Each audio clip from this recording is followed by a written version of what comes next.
What's up guys, it's 2 Minute Tuesday, and today I'm going to be getting my hands dirty because we're going to be changing the trans and the diff oil on our WRX.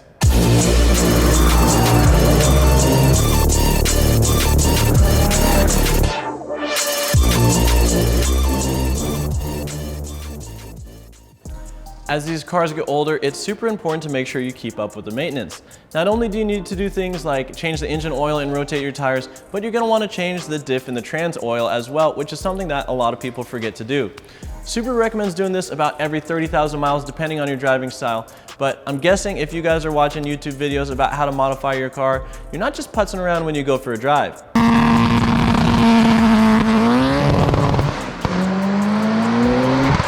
Since we also put our WRX through a lot of abuse, we're gonna go with the Motul Gear 300, which is gonna have some extra additives for high performance driving and track use. But if you guys are just using your car as a daily driver, you could totally go with the OEM fluids and save yourself a bit of money. So with that being said, let's go ahead and look at the tools we're gonna need for this project, and then we'll get the car up in the air. I've got a 1/2-inch breaker bar. I've got a torque wrench for putting the drain bolts back in the trans and the diff. 3/8 ratchet with a T70 Torx bit. If you don't have one of these, you can find them online or at your local auto parts store. Then of course we have the gear oil.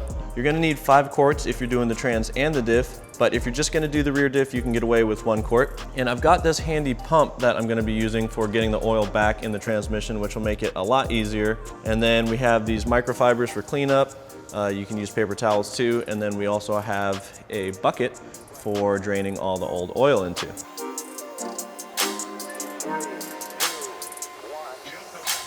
The first step you're going to want to do is pull the dipstick from the transmission, and since we have a beefy Cobb top mount intercooler, I can't access it from the top like you normally would, so I'm just going to cheat and grab it underneath the car.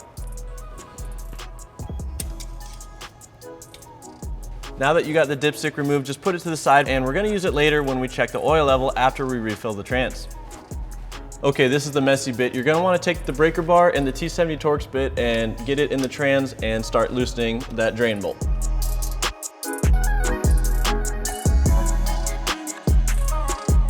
Go ahead and just let all that oil drain out of the transmission.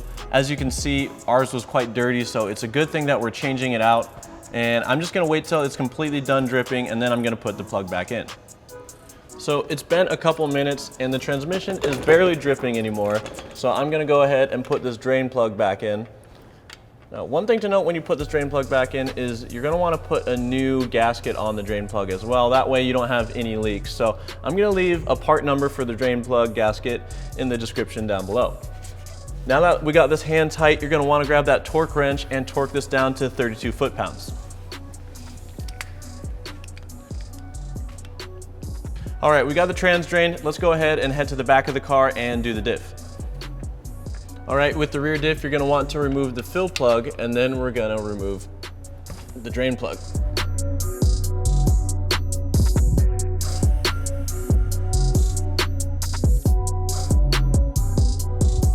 Again, make sure you got your bucket underneath when the plug comes out so that you don't make a mess. Okay, now the diff is completely drained. You're gonna wanna take that lower drain plug and stick it back in. Once it's hand tight, grab your torque wrench, set it to 36 foot-pounds, and get that bolt nice and snug. We're gonna leave the top bolt undone for now and take your gear oil and start filling up the diff. It should take about 0.8 quarts, but you wanna go until it starts to drip out of the upper fill port. Okay, we're to the point where the oil is leaking out of that upper port, and that's how you know you got the right amount of fluid in your diff. So you're gonna want to pull your pump out and wipe it up and put that plug in. Same goes for the upper plug. You're gonna wanna just give it a wipe and start tightening it by hand. And then this one's also gonna be torqued to 36 foot-pounds as well.